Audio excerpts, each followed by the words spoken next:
Bonjour à toutes et à tous et bienvenue sur la chaîne Ingénieur IA. Moi c'est Zachary Suga et sur cette chaîne nous parlons d'intelligence artificielle. Donc je vous présente mon parcours de A à Z, celui que je suis en fait pour devenir un ingénieur en IA. Donc l'IA ici en fait va englober du machine learning, du deep learning et de la data science. Donc, je vous présente en fait mon parcours, les différentes compétences que je dois maîtriser de A à Z.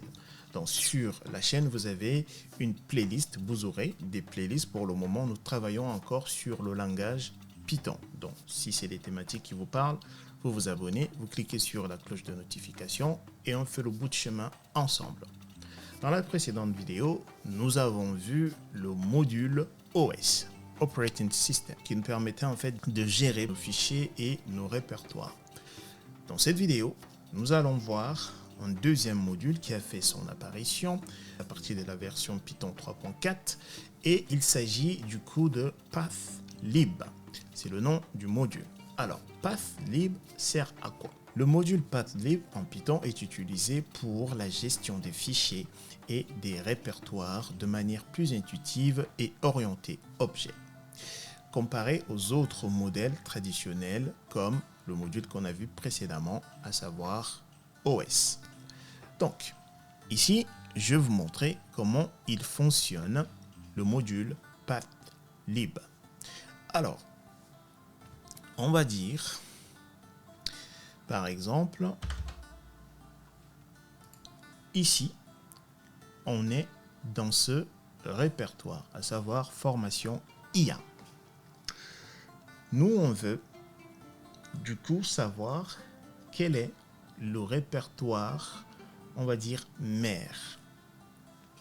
Quel est le répertoire mère? Oui. Donc, comment est-ce qu'on va le savoir? On va peut-être dire, on va le mettre en anglais, Home, et on va dire Home Directory. Donc, pour répertoire mère. Et pour ça, en fait, déjà, on a oublié d'importer. Du coup, étant donné qu'en fait, on va souvent utiliser, on va principalement utiliser la classe path de notre module, du coup, en fait, on va faire comme ceci. From pathlib import path. Alors, vous voyez, c'est un P majuscule ATH. Alors, moi, je ne vais pas toujours l'écrire ça, donc je vais mettre un alias, je vais l'appeler P. OK. Donc, je viens de l'importer. Maintenant, je vous disais que pour connaître le répertoire mère, on peut faire du coup, allez, on va le faire en anglais, Home Directory, du coup, répertoire mère. Du coup, on va faire quoi? On va lui dire path, que j'ai abrégé petit p, ok, point home. Voilà. Et du coup, si je fais print et que je mets home directory, et si j'exécute, il va me dire, c'est ça. C'est C user utilisateur. Alors, si je veux connaître dans quel répertoire je suis en ce moment, je vais simplement dire, on va dire current working directory, on va l'appeler comme ça, ma variable pour répertoire courant, current working directory. Et du coup, qu'est-ce qu'on va lui dire? On va lui dire path, ok, point current working directory. Alors, faut pas confondre, hein. Vous voyez, c'est une méthode qui est là. Ok. D'accord. Là, maintenant, alors, on va faire ceci, current working directory, juste pour vous montrer que ça n'a rien à voir avec ma méthode là. On va mettre ça comme ça, variable. Ok. Du coup, si je fais print la variable current working directory et que j'exécute, voilà. Vous voyez, ici, on a le home directory qui est utilisateur et en ce moment, on travaille dans le répertoire formation IA. OK. Donc, pour cela, on utilise cette méthode current working directory. Une fois de plus, P point là, c'est parce que j'ai abrégé ici. Si je faisais ça, alors du coup, je serais contraint à chaque fois de taper path. Pour moi, personnellement, j'aime pas le faire à chaque fois, donc je préfère l'abréger P. OK. Alors, je le refais P. Et ici également P. Très bien. Donc, on a notre current working directory. Donc, notre fichier, notre répertoire courant. Maintenant, dans quel fichier sommes-nous? Si on veut connaître cette information, on écrit ce code dans quel fichier? Donc, pour le connaître ça, ce qu'on va faire, on va simplement utiliser un dunder. Pour cela, en fait, on va faire ceci, current, donc le fichier courant, et on va lui dire ceci, path, abrégé, et ici, on va utiliser dunder file. OK? Du coup, moi, je veux qu'il me dise bien que mon code, là, il se trouve dans les bases ici. Donc, si maintenant, je lui demande, est-ce que tu peux me l'afficher? Et je lui dis current file, donc le fichier courant. Il est où? Hop, vous voyez, il me dit, nous sommes bel et bien dans le répertoire formation IA et on travaille sur ce fichier-là, les bases.py. C'est bel et bien le cas. C'est ici qu'on est. OK. Parfait. Maintenant, moi, je veux, par exemple, si je veux connaître quel est le parent de ce répertoire, comment est-ce que je fais? Alors, on va faire ceci. On va effacer tout ça, comme on a vu. On veut le parent. Donc, nous, on est ici. On veut ceci. PyCharm Project. Pour cela, comment on fait? On va dire parent, c'est avec un seul P. Parent, allez, on va dire parent directory. Alors, qu'est-ce qu'on va lui dire? On va dire p.current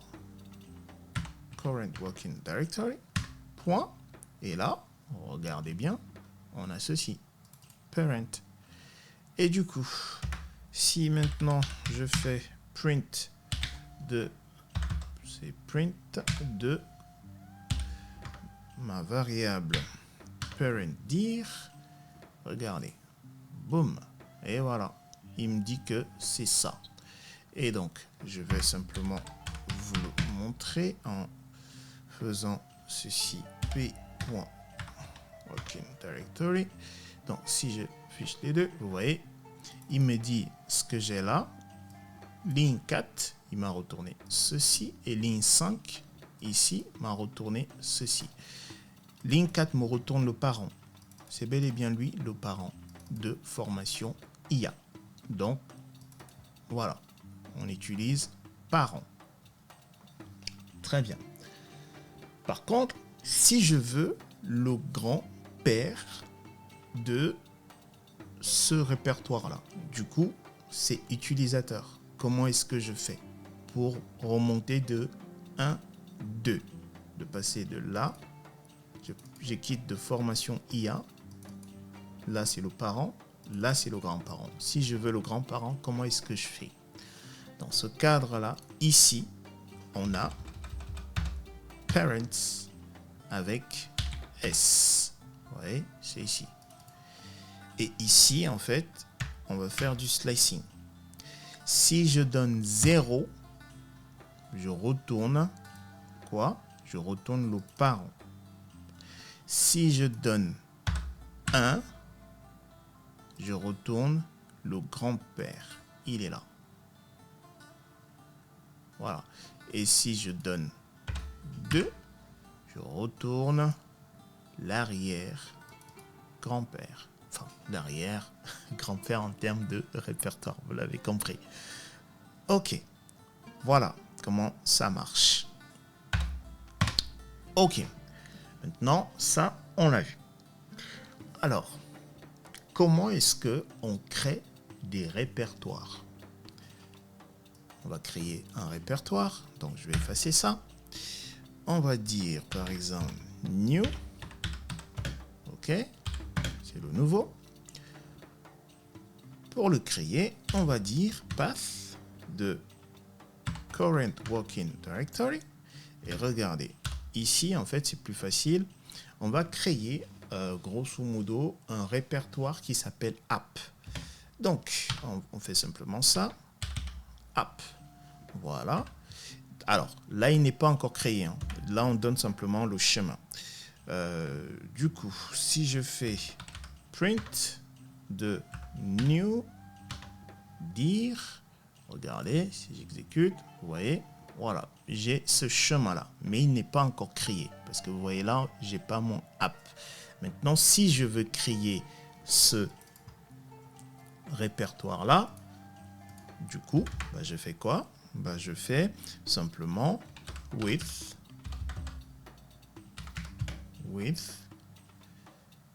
Alors, non, le répertoire. Donc, c'est pas le fichier, pardon, parce que j'ai utilisé with là, c'était pour créer un fichier. Moi, j'ai demandé le répertoire. Il faut que je crée le répertoire. Pour créer, c'est mkdir. Donc, dans ce cadre-là, qu'est-ce qu'on va faire? On va dire le nouveau répertoire newdir.mkdir, ok? Et ici, en fait, si on s'arrête et que on le crée une première fois, si on exécute notre code une deuxième fois, on aura un message d'erreur qui va nous dire qu'en fait, notre fichier existe déjà. Donc, pour éviter d'avoir cette erreur de nous dire en fait, notre fichier existe déjà, alors je vais vous le montrer, hein, parce que sinon, regardez. Pour une première fois, hop, vous voyez, il est là, hop, il a été créé, il est là. Maintenant, si je fais ça, message d'erreur. Oui. Pourquoi? Parce que lui, il existe déjà. Lors de la deuxième fois, lorsqu'on a exécuté notre code la deuxième fois, bah, il a créé ce répertoire au premier tour. Au deuxième tour, bah, il nous dit non, il existait déjà. Bah, tu me demandes de le recréer, il existe déjà. Alors, pour éviter cette erreur-là, ce qu'on peut faire ici, c'est existe, on lui met true. Voilà. Du coup, ça nous évite cette erreur-là. Du coup, je peux faire ça. Voilà. En fait, il vérifie simplement. Ceci nous permet de vérifier est-ce que le répertoire existe.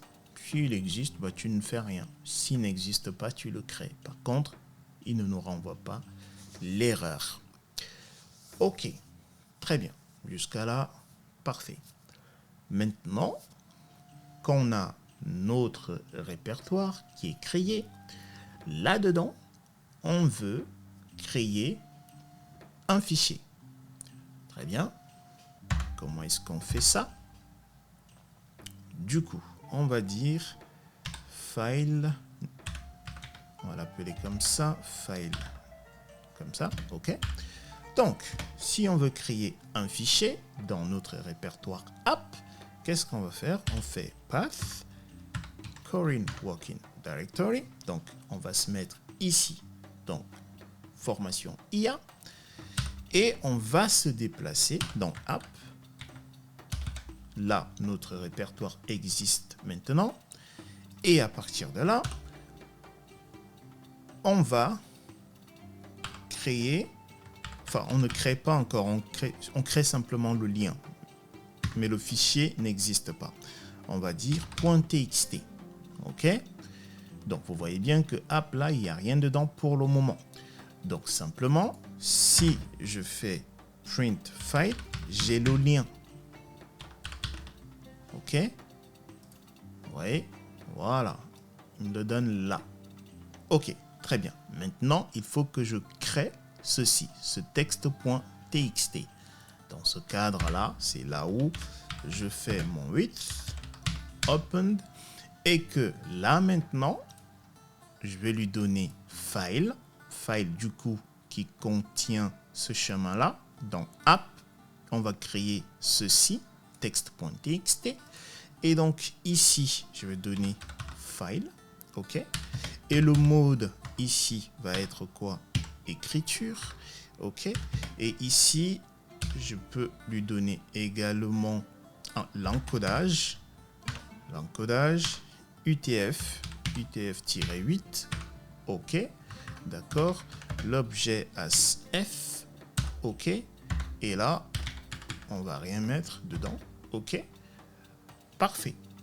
Maintenant, si j'exécute, il va me créer text.txt ici dedans. Regardez, boum, voilà, vous voyez, il est là. Ok. Maintenant, on va vérifier si ceci est bel et bien un fichier. Alors, en fait, on veut vérifier si text.txt c'est un fichier. Donc, comment est-ce qu'on fait ça? Simplement, on fait print. Du coup, il nous faut le nom de notre fichier. Donc, notre fichier ici, il est ici. Donc, si je fais file.isFile, du coup, lui, il retourne en booléen.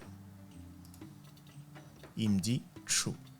Oui, c'est bel et bien un fichier. Maintenant, si je dis file.isDir, est-ce que c'est un répertoire? Eh ben là, il va me dire non, c'est pas un répertoire. Ok, très bien. Maintenant, ce que moi je vais faire, je vais créer un deuxième fichier ici dedans. Donc pour cela, on va faire ceci. On va faire file to, comme ceci. Et donc, lui, il va faire...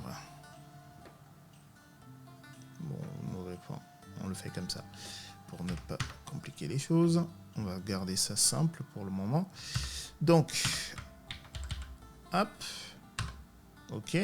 Et là-dedans, on va créer un autre fichier qui va s'appeler fichier.txt.